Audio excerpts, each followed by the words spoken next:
Agora a gente tem, para encerrar a nossa formação, uma colega, uma amiga, a Rebecca Thissen, é um prazer ter ela aqui na nossa formação. Ela é a líder de advocacy global da Canon International. Ela fica em Bruxelas e possui formação em Direito Internacional Público e tem defendido a justiça climática em diversos fóruns políticos, tanto nacional quanto internacionalmente. Mas ela trabalha especialmente com questões relacionadas ao financiamento e a sua conexão com a agenda climática, e, enfim, está envolvida em todos esses assuntos que a gente conversou ao longo desses 3 dias. Por isso eu fiz questão de chamar ela para esse encerramento, porque eu acho que ela é a pessoa que tem capacidade de fazer todas as costuras e comentários que a gente sobre os assuntos que a gente tocou aqui. Rebeca, obrigada. Ela entende português, tá, gente? Ela vai fazer a apresentação dela em inglês, mas ela entende português. É um prazer estar aqui com você. Obrigada por ter topado e fazer essa fala que conclui. Eu sei que eu te dei uma missão difícil, são assuntos que foram trazidos ao longo desses últimos 3 dias, que não estão na mesa de negociação da COP29, do UNFCCC, mas que são muito importantes se a gente quiser consertar esse sistema. Então, obrigada por ter topado. Thank you so much, Stella. Really good to see you. Hi, everyone.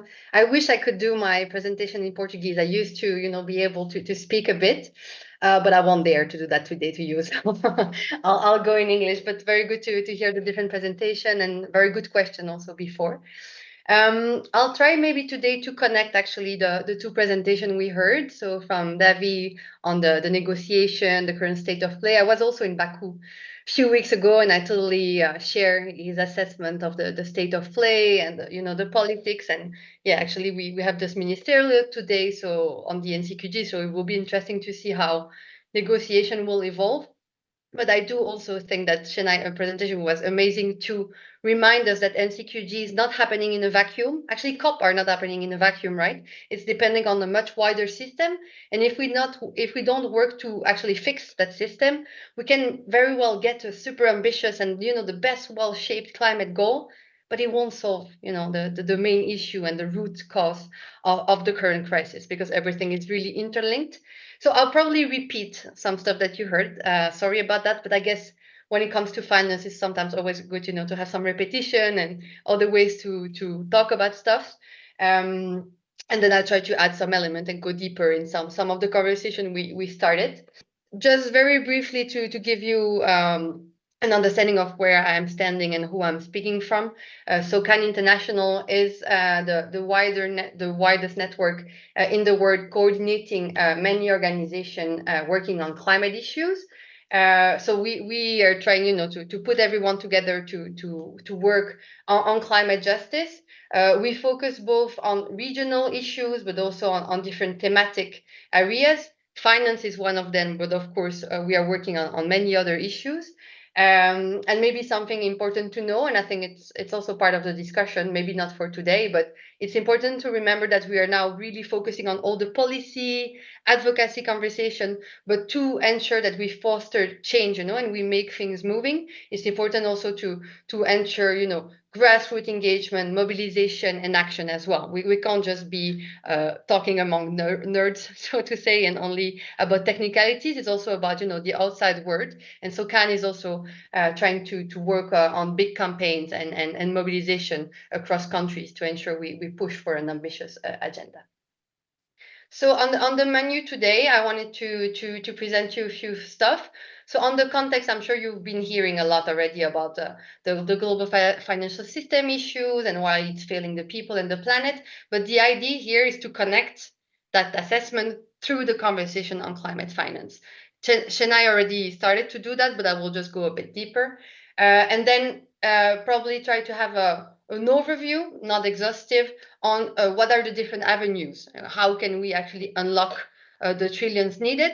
And also, I think here it's important to have a screening of the different options on the table, because now everyone has an opinion about how to scale money, right? How to bring the trillion into the conversation. But I think as climate justice advocates, for us, it's important to have a common understanding with a justice lens, most importantly. What are the solutions we want to advocate for, we want to push for, and not necessarily the one that are, easy to win, so to say. I'll come back to that. And then just a final point to link all that with the upcoming COP in Baku and the negotiating tracks. I know you've been hearing probably too much about the NCQT already, but just to, to try to connect the dots a bit. So who can say it better than Antonio Guterres, right? We can't build a future for our grandchildren with a system that was built for our grandparents. I think it's summarizing everything. When we look at the financial and economic system today, we know that it's fairly out of date for many reasons, just because it was built in an era that's not relevant anymore today, but also because the logic in which it's rooted is not suitable for the current world we're living in. Whether you look at the climate crisis, whether you look at the development, debt crisis, the financial system is not adequate anymore. So that's the first thing we really need to understand. And we know that those financial systems are distorted against the poor in various aspects of them, and they often favor private interest. So that's the situation we are facing. I'm sure you heard that before as well. They're also totally inequitable in the dynamic. So it's not only about the way what they do, but also how they work and how they are governed.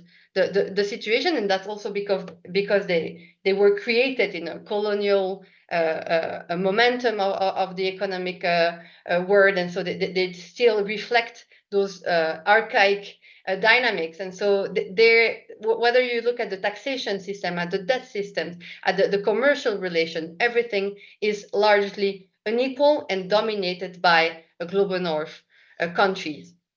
And in the same time, and Chennai alluded to that, the needs are rising because of climate events, because of that crisis, because of many structural issues. We need more and more investment. However, because of those flawed system, the money is not flowing in the right direction. And that's the situation we are in.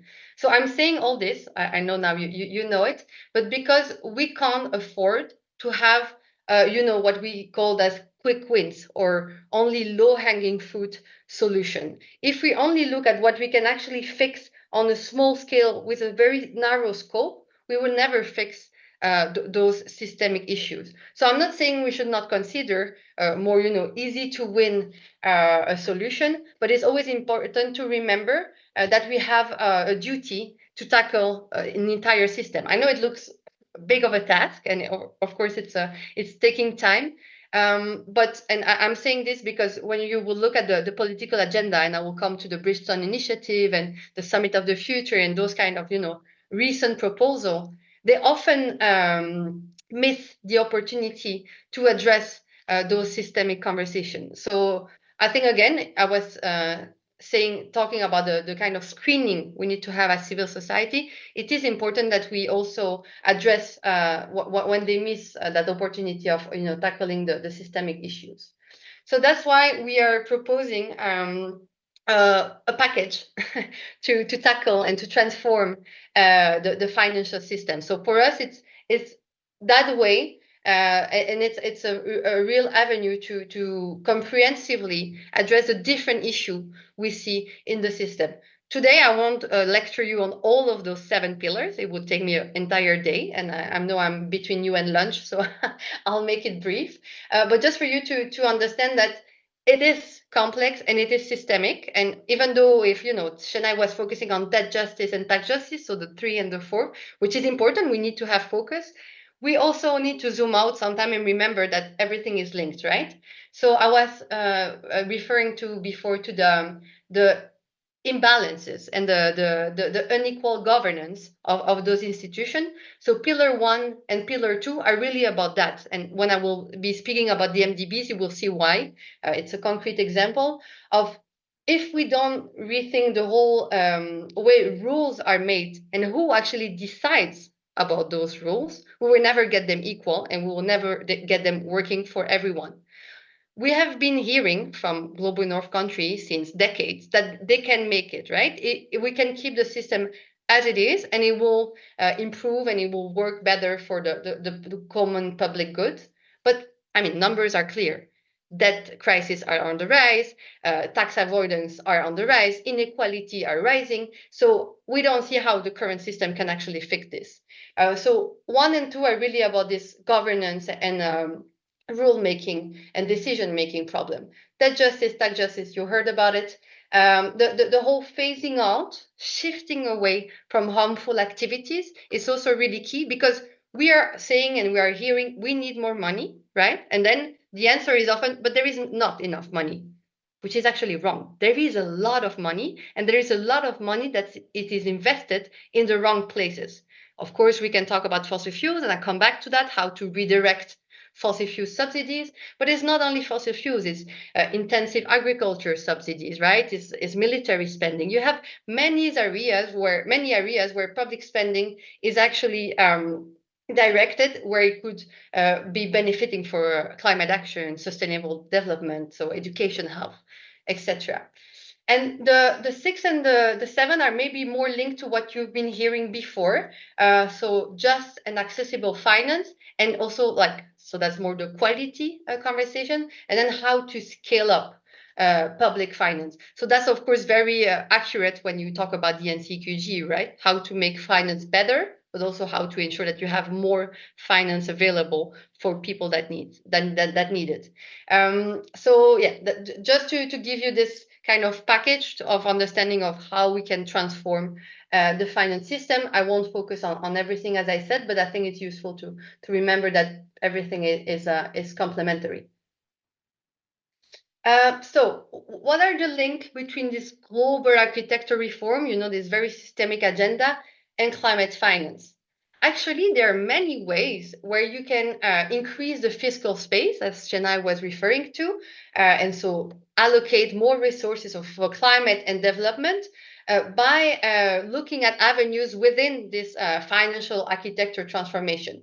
So I kind of divided the avenues in two. One that I call more near-term opportunities, because of a political agenda that's existing. When you do advocacy, you always have to have your North Star and your objective. Here in this context is clearly to reform a system. But as I was saying before, it's also important, of course, to follow the political agenda and the opportunities you have in the different forums, right? In the COP, in the G20, in the IMF and the World Bank. And so here, and I think that's something noticeable since a few years, at least since 2 years, I would say, the financial architecture is on the agenda. It's something that everybody is talking about. Not always with the same idea and the same rationale, but it's something that many forums and many politicians are talking about, right? So in the context of the IMF, for example, thanks to, in the COP, we have the G77. In the context of the IMF and the World Bank, there is a G24. I know we have different Gs. And thanks to their really big pressure, one thing that was really high on the IMF agenda, and just to give you one example of concrete avenue, was to really end, and so it was a big push to end IMF surcharges. The surcharges are actually, if you want, an extra fee that is added to an already existing loan, either because the loan is conceived as too big, and so the IMF say, well, you won't be able to pay, so we will, punish you, in the idea of incentivize you to pay faster, or because it's too long and you're taking too much time to repay it. So it's actually adding extra pressure on the creditors, debitors, I never know, the people who has to pay, the borrowers, so developing country in most cases, who are already facing, as you heard before, a debt crisis. So that's something that's very concrete and seems maybe outrageous when you're not following those politics.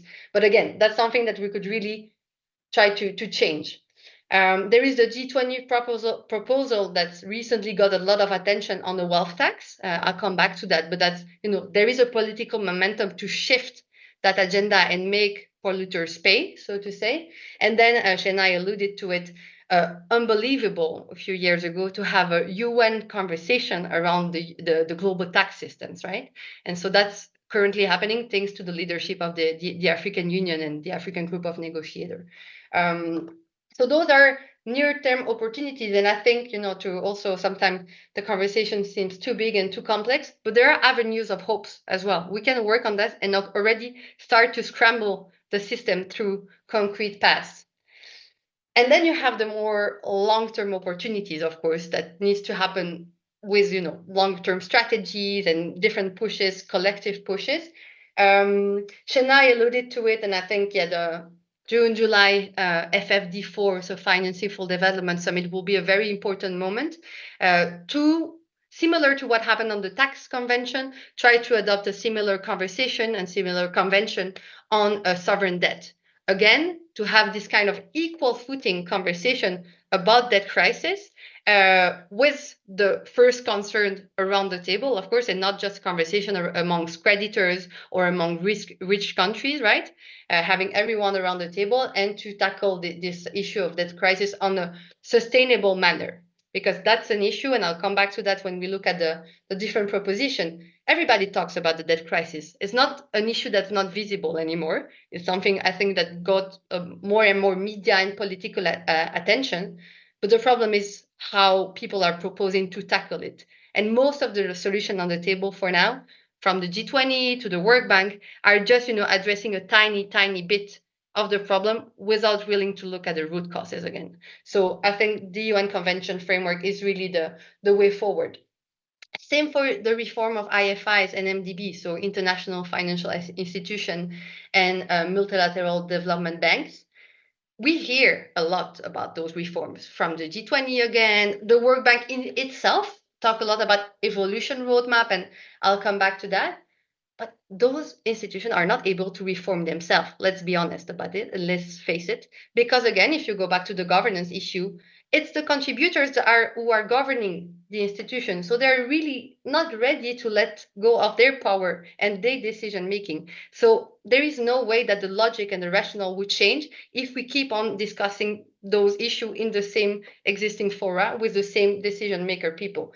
So we need to, again, bring this to the UN. And there are different proposals to do that. So I could go on and on with the different lists, but just to show you that there is this complementarity with like the concrete short-term proposition and then again, avenues for long-term and systemic solutions.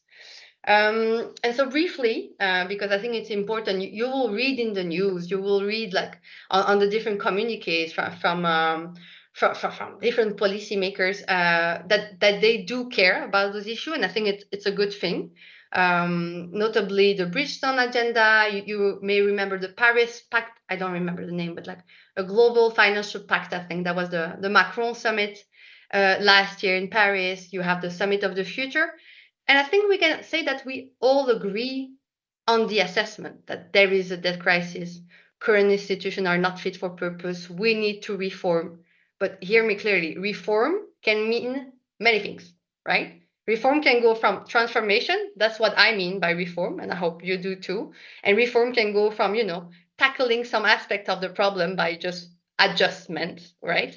And that's, I think, sometimes what they mean, sadly. So the theory of change, and I think that the deepness of changes are really different. And if you look just at the example of debt, for example, so I was referring to, and Chennai was too, on what needs to happen. So a UN conversation about sovereign debt to really talk about restructuration and cancellation.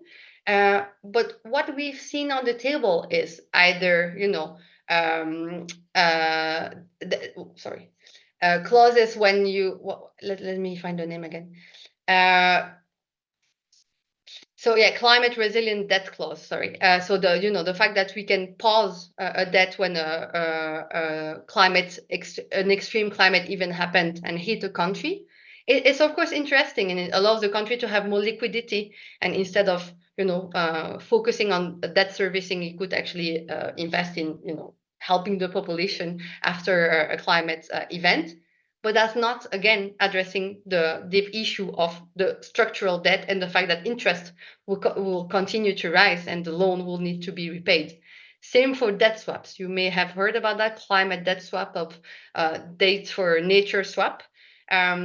It's again an idea of, the countries say, okay, you don't have to repay your debt, but you can actually invest in climate action.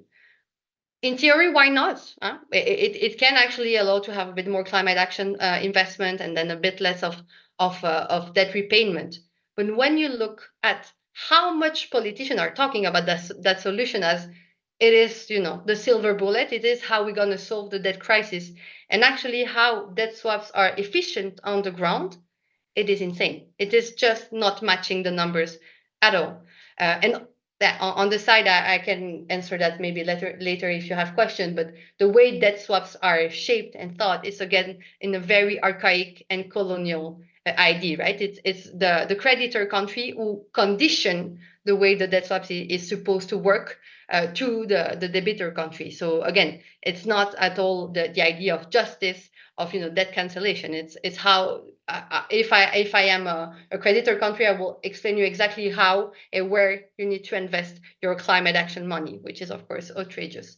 So all those kind of low-hanging fruits are maybe interesting in a certain proportion, but are not again answering the root causes and the profound crisis. And that's the problem we often have with those big agenda that make a lot of noise, attract a lot of political, tension and attention, but miss often the point. So I'm happy to go more into details of all these different proposals, but just to again give you the screening right. So it's good to assess those. It's good to encourage what is good in it, including the fact that they shed the light on the right issue. But it's important also to not take them as granted. So maybe now going into different specifics of the conversation, and that's super relevant for COP29. So, the way we can shape the conversation is like sources, scale, and channels. So how to increase fiscal resources, and countries have actually a toolbox to do so. And when I say countries, in the context of the climate negotiation, I focus mostly on contributors country, right? So on global north. Of course, all countries could raise taxes and invest in climate action domestically. But here we are really talking again about this historical responsibility and the need for global north to provide climate finance. So my push will be targeting mostly this group of countries.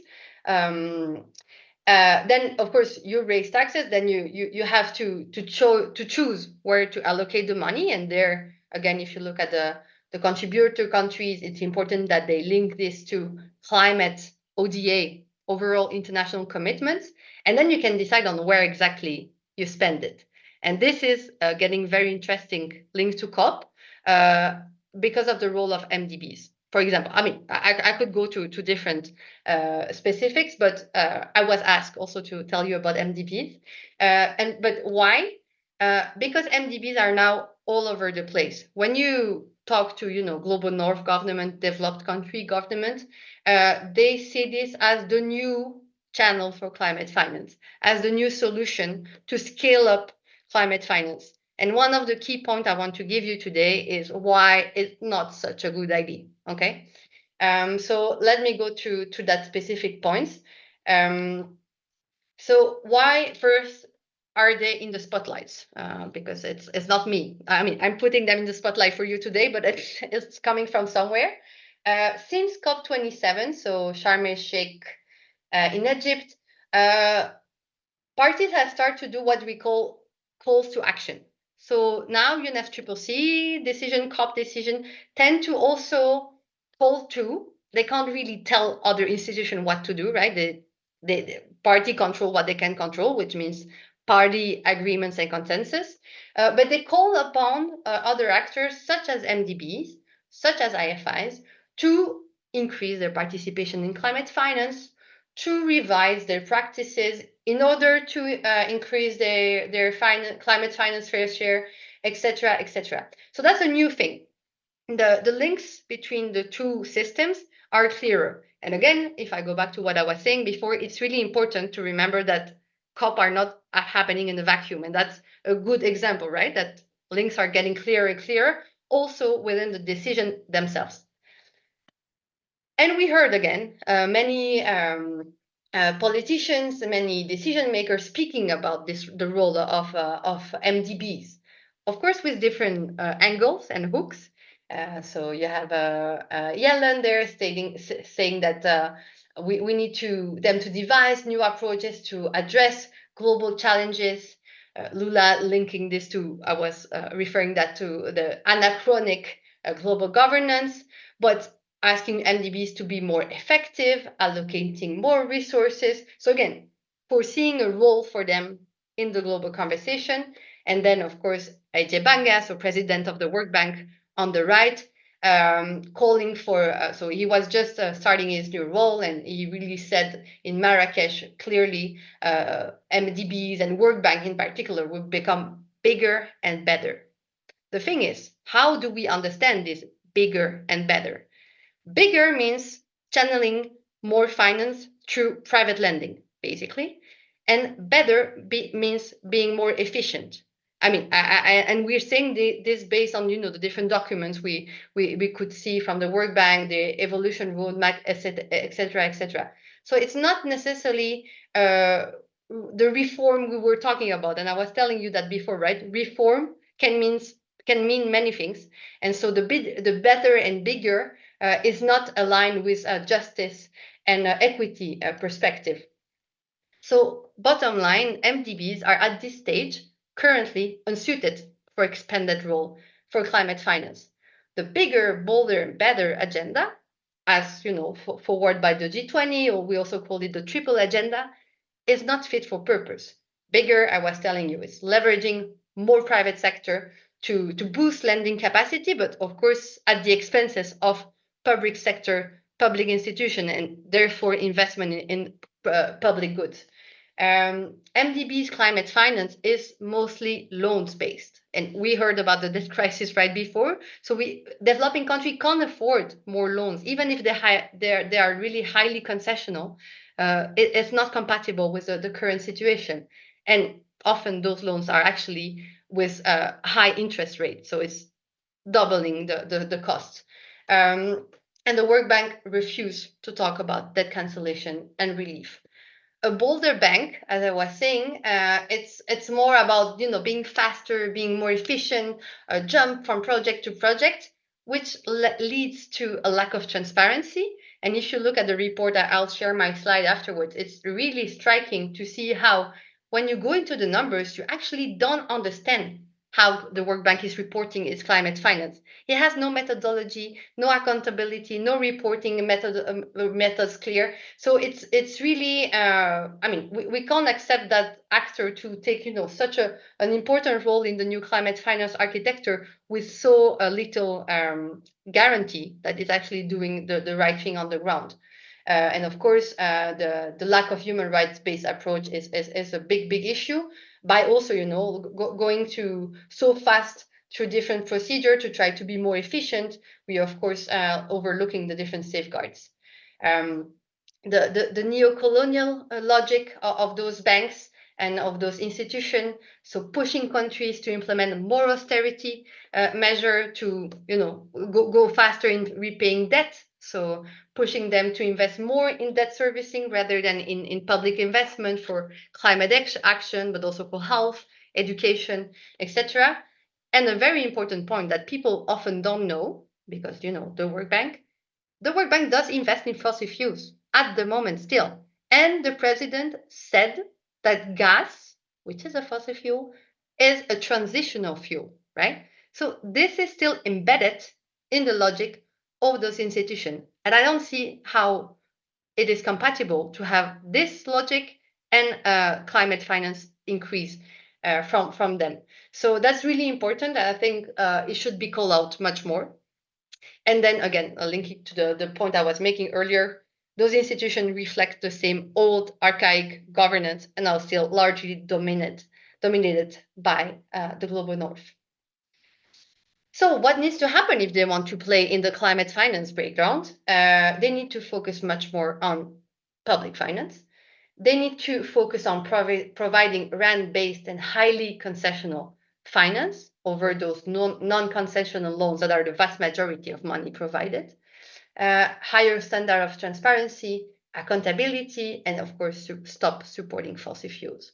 And I'm saying all this because, again, you're going to arrive in COP29, we're going to debate this new goal, and MDBs will be put on the table as the key solution.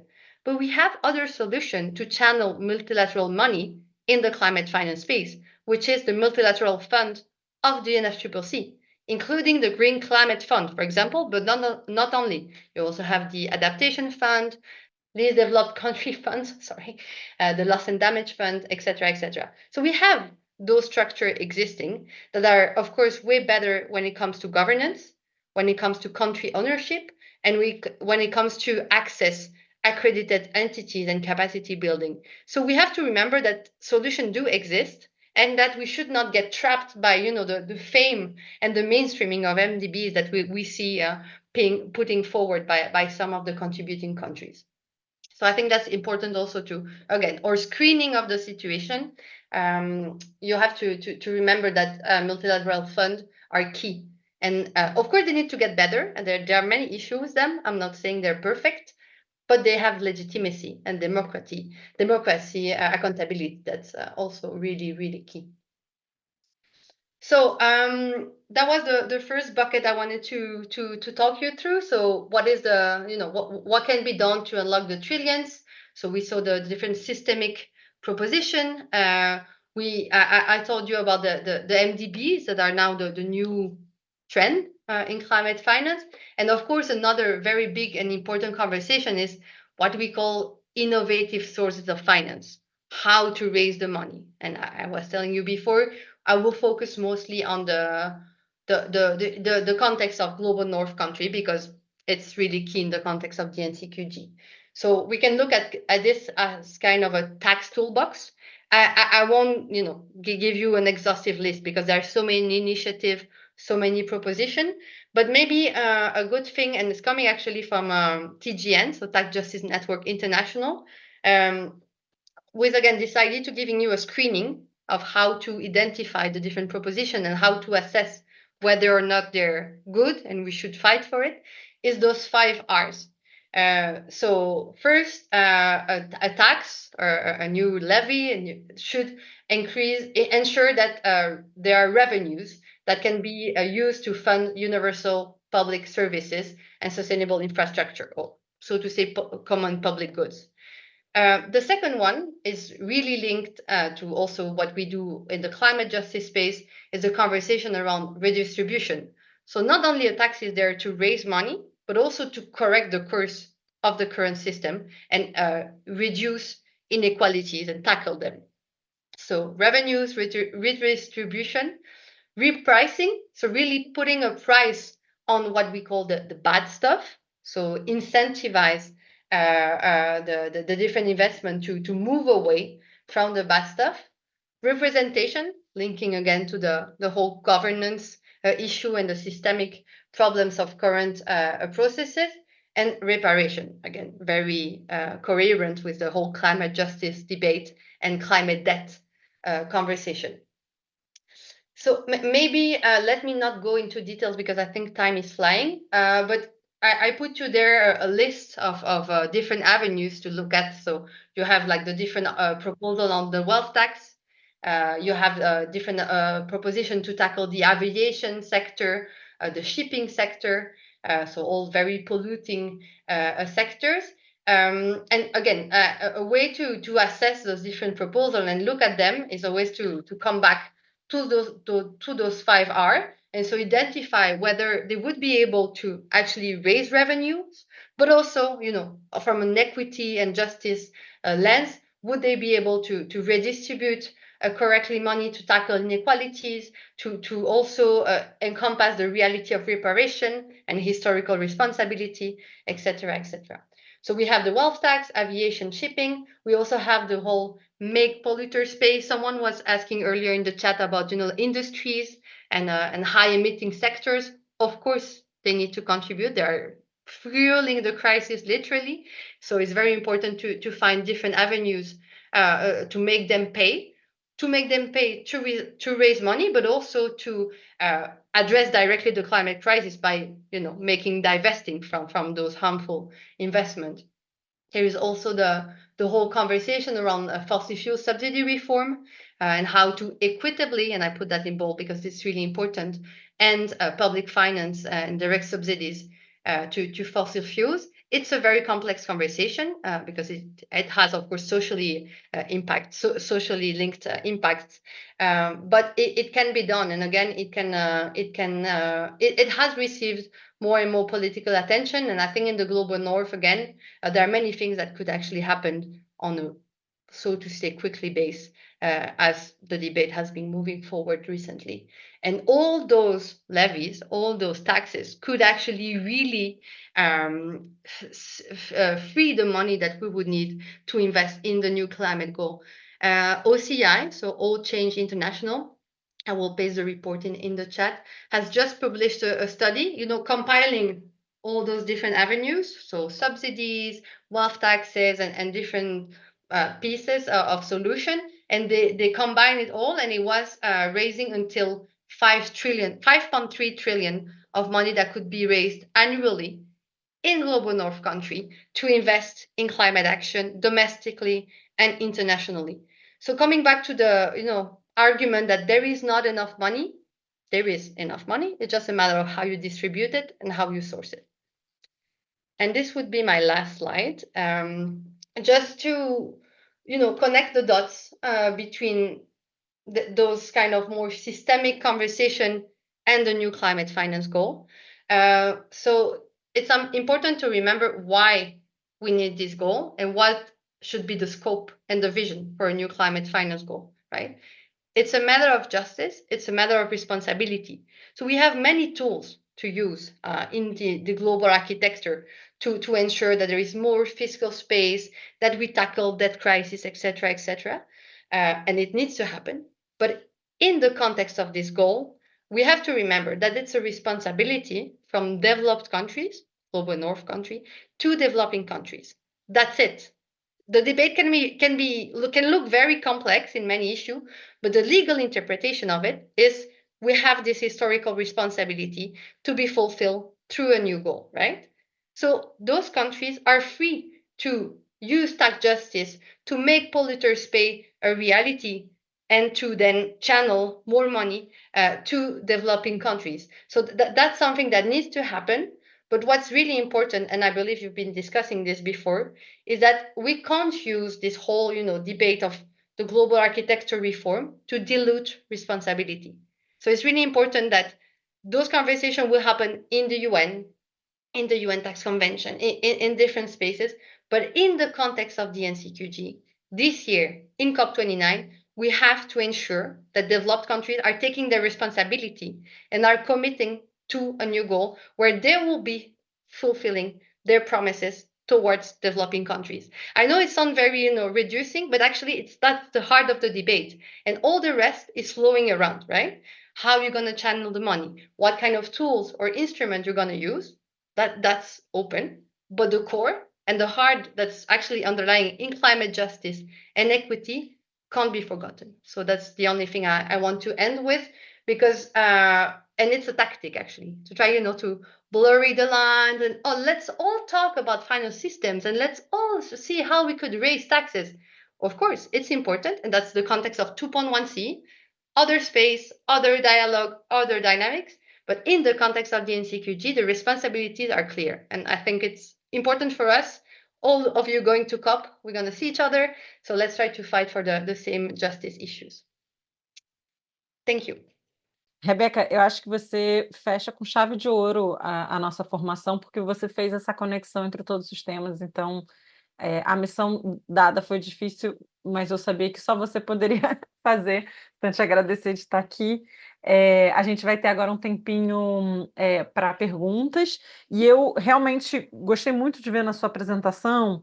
Eu vou passar, a gente já tem uma pergunta do Luan, que está ali com a mão levantada, mas eu gostei muito de ver na sua apresentação essa distinção entre o que a gente pode conseguir no curto prazo e no longo prazo, e você chamar a atenção de que algumas das soluções que estão sendo colocadas que precisam de reforma, como os bancos multilaterais, eles hoje não estão prontos para receber toda essa atenção, recursos, eles não vão dar conta do recado se eles forem o único canal possível.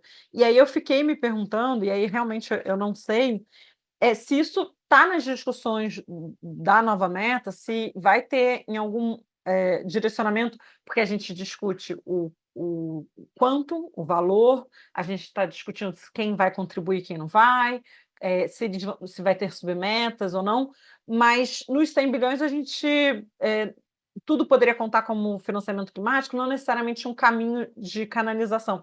Eu não sei se isso está no debate do NCQG, se você puder comentar um pouquinho sobre isso. E eu vou passar para o Luan e deixo também aqui aberto para outras pessoas mandarem perguntas no chat e também levantarem as mãos. Eu vi que o Cláudio também já está com uma mãozinha levantada, então a gente pega Luan e Cláudio. Então, eu queria primeiro agradecer a apresentação e eu fiquei um pouco curioso, né? Porque eu até quero muito rever esses slides, que eu acho que eu vou me aprofundar melhor.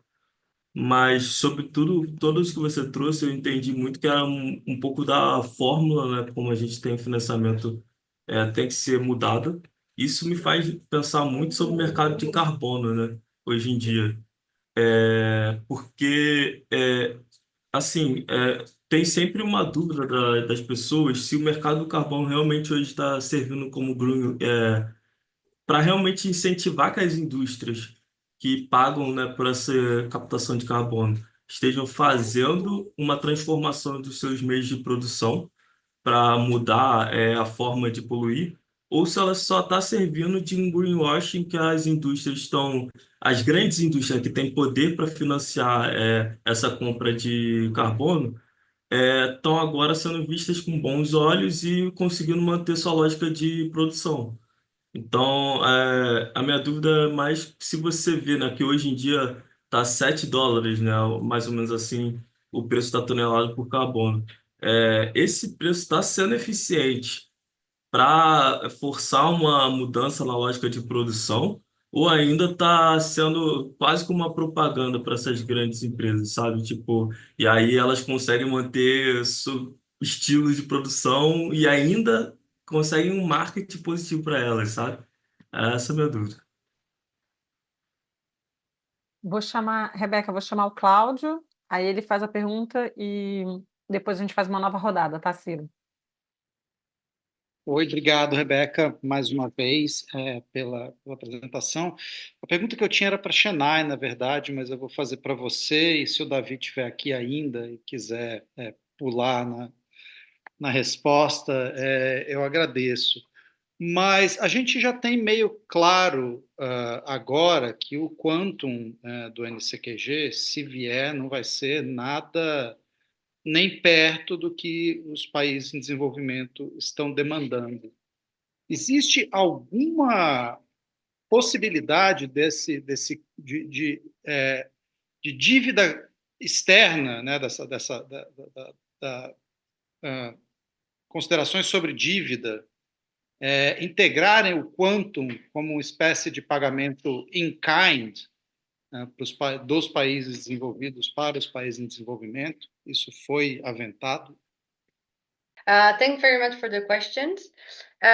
So on your first question, Stella, on the different, if I understood correctly, because it was still in Portuguese, so on the different layers and the way different channels and finance can be integrated in the goal. Well, it depends on who you ask to. And if we could, draw the goal, it would look very differently if you ask developing countries or developed countries. So the common agreement across the majority of developing countries is like you have this provision goal, so the core of public finance, and then you have the mobilization goal around it.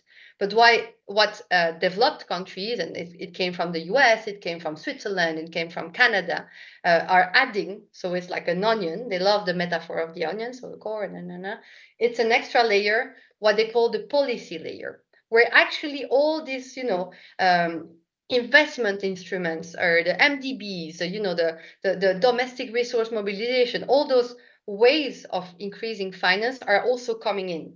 But the problem, again, and referring to that, was I was saying before, it's then very unclear on who is responsible for what. And so it would mean that we'll have maybe a very high number That's actually their proposal. Very high.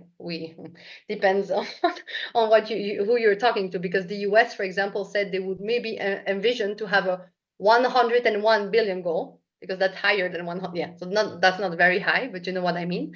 So a higher number, but then including many many variety of sources coming from different contributors. So that's actually a indirect way to expand who is contributing to climate finance. While again, if we go back to the core of the conversation, it's about responsibility and justice. So this conversation needs to happen. We need to, align the financial system to 1.5, etc.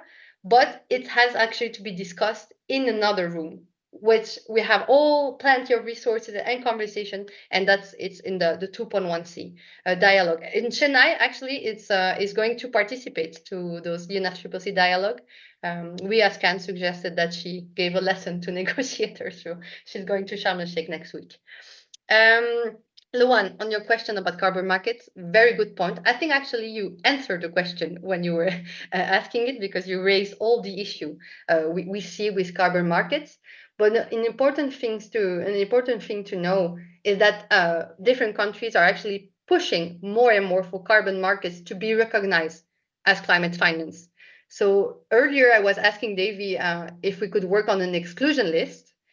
Some countries have, indicated in their submission, for example, the LDC group or others, and carbon markets should just be excluded from being accounted as climate finance, because on an environmental perspective, they do not work, and it's wrong logic and, market systems, etc. But on a climate finance perspective, it's also very disastrous.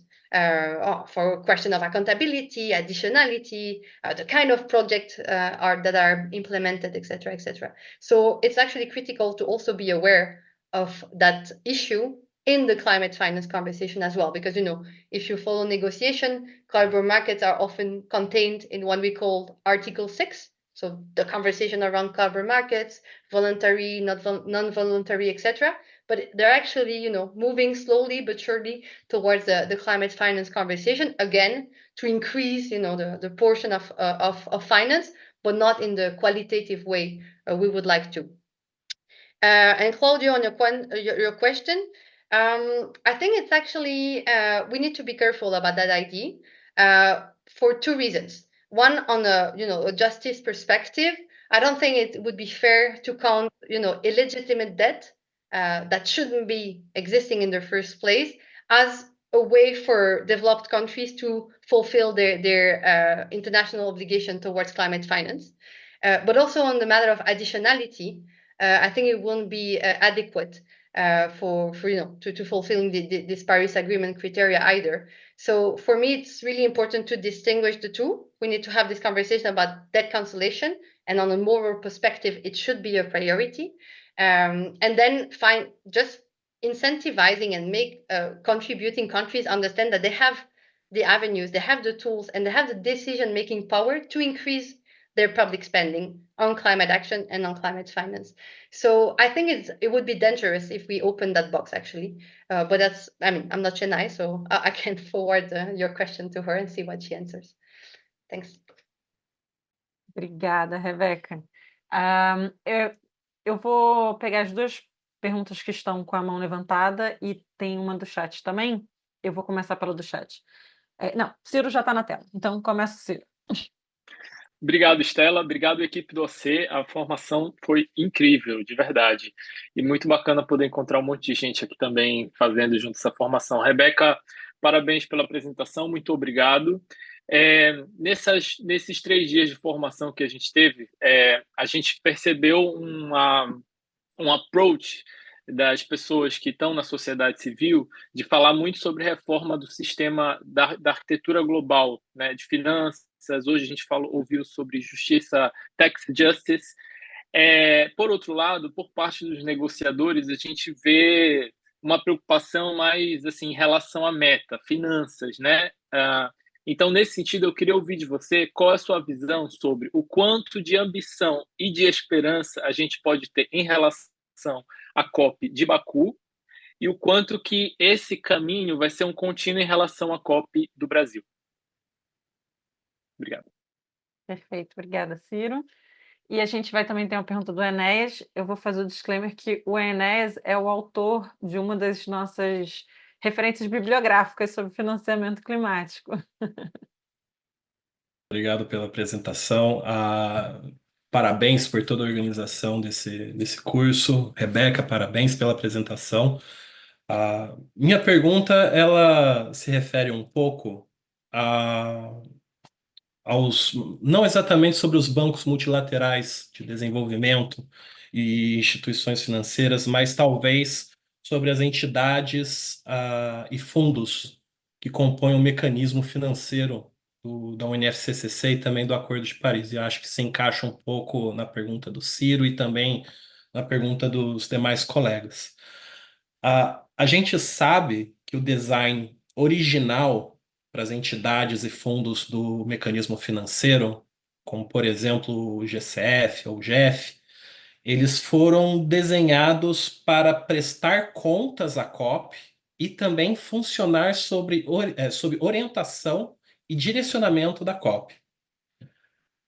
Nesse passo, a gente vê que muitas das contribuições que foram submetidas pelos países partes e também pelos stakeholders no programa de trabalho ad hoc da NCQG e também na agenda própria do GEF e do GCF, muitas contribuições elas dão esse direcionamento sobre a forma de financiamento, as modalidades, doações ou altamente concessionais, e na busca também de tentar canalizar a maior parte possível do financiamento climático para as necessidades e ações dos países em desenvolvimento. Qual que é a sua expectativa dentro dessa ambição climática da NCQG que bate trilhões versus a realidade que a gente pode ter de decisão palpável e concreta? Qual que é a sua expectativa dessa meta ser entregue por esses pelo mecanismo financeiro, por essas entidades e fundos que, teoricamente, a gente consegue modelar no formato que seria necessário para a entrega da ação climática? Obrigado. Obrigada. Só pergunta fácil hoje. Rebeca, e eu vou trazer uma pergunta do chat, misturando um pouquinho com uma coisa também que eu estava aqui pensando. Bom, primeiro que make polluters pay, para mim, deveria ser, né, o básico. Se eles são, a gente deveria atacar a causa do problema, né, parar de financiar o caminho para o abismo e começar a direcionar esse dinheiro para as soluções. Mas dentre as muitas opções, tem a taxação dos multimilionários e bilionários que poderiam gerar. Aí tem diferentes números, mas a pessoa que fez a pergunta falou no número de 1,7 trilhões de dólares. Mas que são pessoas também que detêm muito poder político e que, por isso, podem influenciar nesse processo de tomada de decisão, né? Impedindo que as suas fortunas, pelo menos um pushback para que isso não aconteça, que não se taxe essas grandes fortunas. Então, uma pergunta um pouco como que a gente começa, e aí eu vou trazer a minha dúvida, que é: essas taxações dessas grandes fortunas provavelmente seriam feitas nos países, né? Não seriam uma taxa internacional. Os Estados Unidos ia taxar os seus bilionários, talvez a União Europeia taxaria os seus bilionários e assim por diante. Como conectar essas taxações nacionais com financiamento climático internacional? Como direcionar? Até na discussão do G20 de taxar os bilionários, não está claro que esse dinheiro seria para financiamento climático, né? Como fazer esse link temático, né, de direcionar esse dinheiro e da esfera. E aí a gente vai encerrar. Essas vão ser as últimas perguntas, para a gente ter um tempinho aqui para fazer o encerramento da nossa formação. E, de novo, obrigada.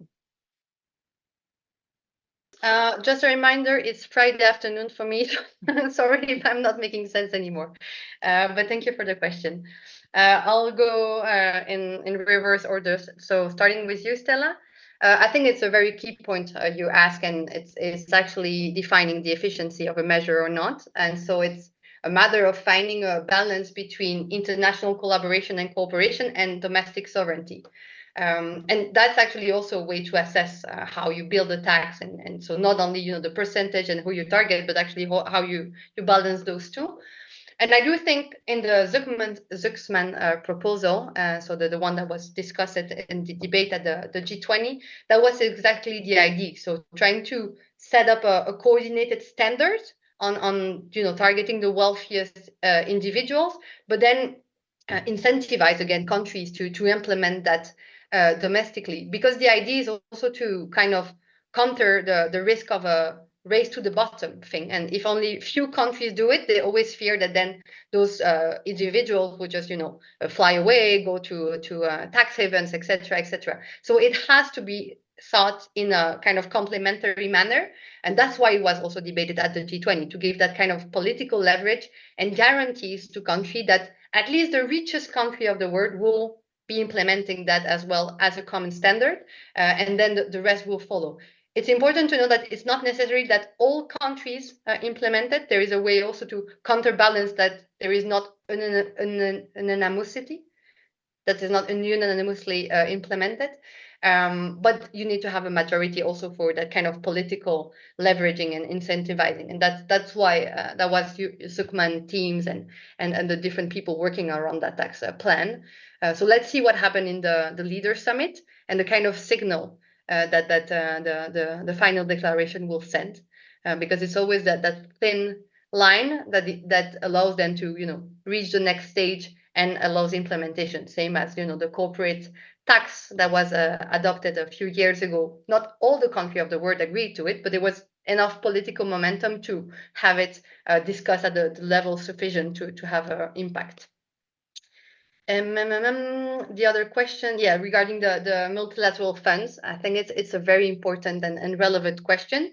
Although I'm doing this whole advocacy and plea against the fact that we need to be very cautious about MDBs and looking again at the funds that exist. That's also why, as civil society, we've been pushing for a loss and damage fund and not a loss and damage bank, right? It's because we know that they have a role, a legitimacy, and accountability. And as you were saying, also parties are giving guidance to them, while parties are not giving any guidance to MDBs. It's discussed elsewhere in other forums with other dynamics. So knowing how slow they are and how sometimes to some extent they are not, finding that their best efficiency levels, I think it's always kind of a chicken and an egg thing. If we don't really pay attention enough to them and we don't provide them enough money, enough resources to be more efficient, of course it's logical then that contributor country will say, the GCF does not work, I will just go to my multilateral bank or to those kind of instruments.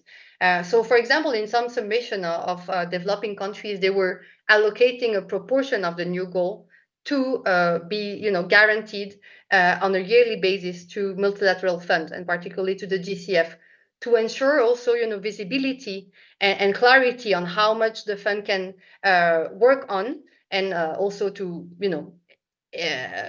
getting better in its own processes, but also increase previsibility in the project, its financing.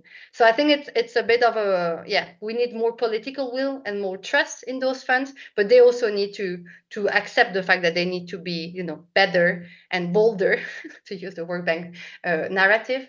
But I do think we have the luxury to have them. They do exist, and they have been created for a reason.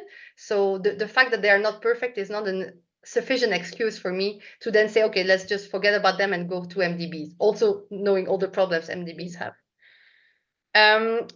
So I think it's a bit linking the second and the first question about like the hope for Baku, what do we see as scenarios, and what will be for COP30. I don't know if Davey is still there and if he wants to share his own scenarios, but first, it's really hard to say, and it shouldn't be that hard at this period. We're like 6 weeks away from COP, but based on the conversation we had in Baku a few weeks ago, and the fact that technical conversations were just stuck because all the political questions were not at all debated and not even close from landing zones, it's really hard to imagine where we could land. I'm fearing that we're going to have very last minute deal with kind of a political agreement, not anchored in science, as it was discussed before, not reflecting the need, and mostly and most worryingly, not reflecting the quality that we need. Because it's not only about having a big number, right? We know that there is a huge debt crisis. There are monies flowing all around the world in the wrong direction. If we don't fix the finance from the way it's used and how it is provided, high number won't make it, right? It's not about having trillions. It's also about having qualitative, grant-based, highly concessional finance, reaching the most vulnerable, et cetera, et cetera. And I'm fearing that if we go to a very last-minute deal, this won't be the top priority for the big countries. And so that's why I was asking also about this US-China conversation. I mean, it was leaked in the press. There are many reasons for that. Maybe it's a tactic. I don't know, I guess. But that's often a bad signal for the most vulnerable. So I'm not very hopeful, but that said, I think it's important to not see COP30 as the solution either, right? It would be really wrong to not try as much as we can, and so I say we, but of course negotiator ministers as well, to achieve something in Baku and to have the most ambitious goal possible. Because it's also the Paris Agreement that is at stake. It's not only a finance conversation. All the different negotiating tracks are linked to that goal. And all the NDC's conversation, that Brazil really wants to see happening next year, it's linked to the money as well. So we need also to, think about the sequence and the signal we are sending to the world, and not only about, it's a bit difficult to find a compromise about who should pay and about China. We should, I think, go beyond that. But let's see, who am I, right? Thank you. Perfeito, Rebeca. E eu acho que na semana passada a gente ouviu de duas especialistas, inclusive a Mariana Paoli, que é da Ken, sua colega, falando, e a gente perguntou, né, se fosse para escolher um aspecto do NCQG, as duas deram respostas similares em relação à qualidade, que não adianta a gente ter um número grande, mas que não conserte os erros do passado e aí seja um número grande, mas de financiamento privado, que só vai piorar a situação. Mas, enfim, com isso a gente encerra com, assim, muito feliz desses 3 dias de conversa. Obrigada a todo mundo que esteve aqui com a gente, tanto quem estava assistindo, quanto quem veio fazer essas falas que foram maravilhosas e super inspiradoras. Às vezes, não necessariamente eram falas que estavam na mesma linha, são visões diferentes que a gente traz aqui.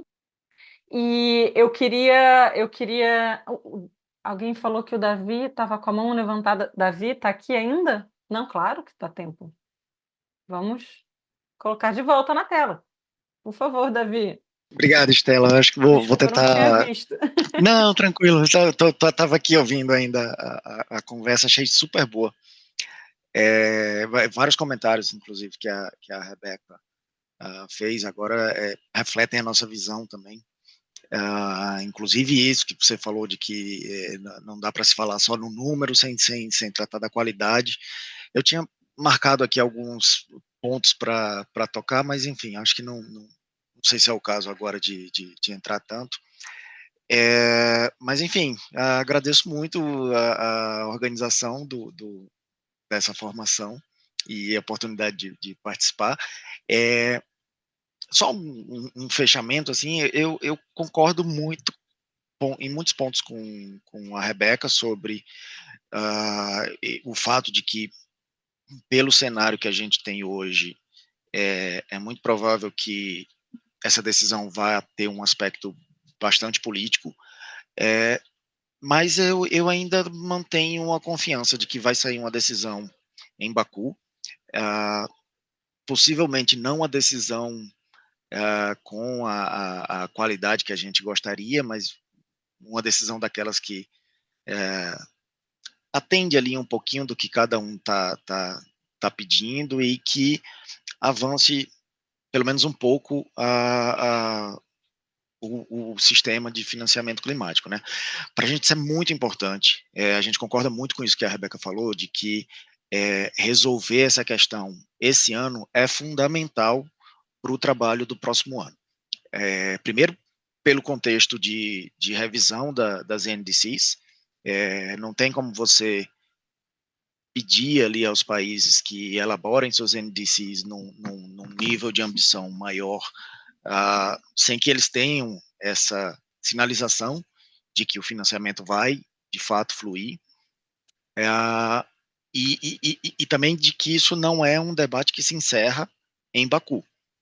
A gente espera que a NCQG seja definida e que comece a ser implementada o quanto antes, mas o debate do financiamento climático continua, e tendo a NCQG resolvida, tanto melhor, que aí a gente pode começar a tratar de outros temas, como a implementação do 21C, a reforma do sistema financeiro, e aí entra essas outras questões até que foram mencionadas aqui de dívida externa, né, de debt swaps, que entram aí no debate sobre instrumentos, que são válidos, que devem ser considerados, mas dentro de um pacote, né? Você não dá para considerar que a gente vai encontrar a bala de prata que vai resolver todos os nossos problemas. E aí, inclusive, também, aí eu faço a menção ao tema dos mercados de carbono. O primeiro ponto aqui para a gente: mercado de carbono não é financiamento, é uma operação comercial, uma operação de mercado, como o próprio nome está dizendo, e que segue uma lógica de mercado. Ele não vai ser suficiente para toda a ação climática que a gente precisa, para adaptação, para países que têm um acesso mais dificultado aos mercados como um todo, e ainda mais ao mercado para o financiamento climático. Então, mercado de carbono é uma ferramenta importante em dados contextos para redução de emissões, mas é uma ferramenta de mercado com essa lógica. Assim, não é financiamento climático nos termos do artigo 9. Enfim, finalizar só com essa mensagem de que, apesar das dificuldades, apesar do caminho ainda ser longo, eu acho que sim, vamos chegar numa decisão satisfatória que atenda, pelo menos em parte, dessas nossas demandas, e que faça uma diferença real no mundo, né? Que não seja só mais uma decisão de ambições, de uma decisão aspiracional, uma meta indefinida, mas que tenha realmente um impacto de transformação. Enfim, deixar só a última informação, que sigo aberto para manter essa conversa. A gente acha que tem sido sempre muito produtiva e, enfim, acho que é isso. Obrigado. Obrigada, Davi. É bom ver você otimista com as negociações, né? Eu vou passar a palavra para o Cláudio, que vai fazer o encerramento aqui da nossa formação. Eu não sei porque que você me pediu isso, mas eu farei. Então, muito rapidamente, porque agora eu realmente estou entre vocês o almoço. Primeiro, agradecer a todo mundo que esteve aqui como convidado nessas 3 semanas, muito particularmente hoje a Chennai, Rebecca e Davi. Agradecer a Stela, que botou esse negócio de pé praticamente sozinha, em tempo recorde. Eu acho que esse foi de todas as nossas formações, essa foi a que teve menos tempo de preparação, se não me engano. Evidentemente, as entremeias, as Marianas, Moura, Manfredi, a Thaís Lima, que estão aqui cuidando de toda a logística. Isso não aconteceria sem vocês. E me pediram também para fazer os agradecimentos especiais a quem enviou os vídeos sobre os temas abordados, a NFS Traduções e a Candela Filmes. Vocês viram aí nas últimas 3 semanas, a gente estava com um gosto meio ruim na boca sobre Baku e as perspectivas de Baku. Vai ser só uma copy, é meio que nem o Espírito Santo, assim, sabe, aquele lugar que só tem a função de estar entre a Bahia e o Rio de Janeiro? É uma piada que a gente fazia aqui em Brasília antigamente. Mas ia ser uma copy cuja função era apenas servir como passagem para finalmente a conferência na qual todos nós vamos salvar o mundo, que é a conferência de Belém no ano que vem. Eu acho que vocês puderam ver que Baku vai ser, na verdade, uma COP super, super importante, porque ela traz nos conflitos que desembocam na nova meta de financiamento mais de 30 anos de um conflito que vem se arrastando sem solução dentro da Convenção do Clima. Então, isso tudo explode agora nessa conferência, que acontece, além de tudo, num contexto internacional extremamente desfavorável, do ponto de vista geopolítico. A gente tem 2, 3 guerras grandes acontecendo. Temos guerra acontecendo no Sudão, temos uma guerra acontecendo na Palestina, temos uma guerra acontecendo em plena Europa, e agora uma ameaça de uma guerra, de uma escalada por uma guerra, de fato, total na região do Oriente Médio. Bate na madeira, isola, esperar que isso não aconteça. Mas isso tudo leva o drive da cooperação internacional lá para baixo. Já estivemos nesse lugar antes. Ano passado, todo mundo dizia assim, a guerra na Ucrânia e o começo da guerra no Oriente Médio vão acabar com qualquer perspectiva de Dubai dar qualquer resultado. Bom, Dubai deu um resultado, aquela coisa, a gente era feliz e não sabia, né? A gente achou que o resultado de Dubai fosse, no final, foi menos do que a gente esperava, mas tem ali, numa COP altamente improvável, uma menção histórica aos combustíveis fósseis. E como tudo mais na Convenção do Clima, a gente agora está tentando lutar para manter esse pouquinho que a gente conseguiu em Dubai. Então, Baku tem mais essa tarefa. Então, já estivemos em COPs impossíveis antes e tivemos bons resultados. Então, quem sabe a gente consegue ter alguma coisa que não seja horrenda em Baku, até porque se Baku não tiver decisão, vai estourar no nosso colo esse negócio no ano que vem. Isso não vai ser bom. É uma COP também que mostra o que ela precisa resolver. É um assunto sobre o qual ela tem muito pouca governança, como vocês viram a Rebecca e a Chennai falando. São coisas que estão muito fora do escopo da Convenção do Clima, mas mesmo assim é uma decisão importante, necessária, e é também uma conferência para a gente ficar muito de olho no Brasil. Não invejo o trabalho do Davi e dos colegas dele neste momento. Então é isso aí. Obrigado pela participação, pelo engajamento, pela paciência. E, infelizmente, nos vemos em Baku em novembro.